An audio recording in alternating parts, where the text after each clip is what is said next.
provocative. It also demonstrates to the Chinese that their client, and I know they don't want to claim as a client, that if their client colors out of bounds here, we're going to do things.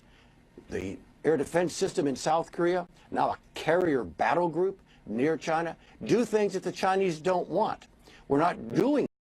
But what about this? What about this show versus go ratio here? You bring these ships off the coast of North Korea within range. They saw what ships can do within range in Syria just last week. Does that mean that you must have a strategy in place for if North Korea says, oh, you want to be close to us? How about a missile close to you? And they do another test. Then what? Well, I mean, that's been the issue, hasn't it? Because no matter what we do, there is this inexorable move by the North Koreans in the direction of building missiles and weapons to put on top of missiles. Look, Jim Clapper, the former director of national intelligence, Chris, testified a little more than a year ago that these guys would be irrational to give up their program. This is what they count on for regime survival. So I think the best we can do is to kind of box it where it is right now. I don't think we can make them give up the program. General Michael Hayden, great to have all of your expertise with us this morning and on the team. Thanks for being here. All right, his first trip to New Day as a new part of the team. We're going to see. I think it went well. Yes, we're going to see him a lot. There is a lot of news. Let's get after it.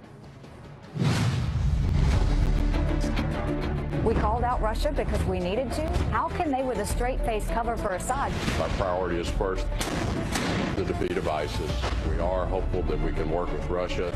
We don't see a peaceful Syria with Assad in there. The strategy he seems to be outlining is based on assumptions that aren't going to work. I think Assad's telling Trump, F you. We don't want a president being able to start a war whenever they want.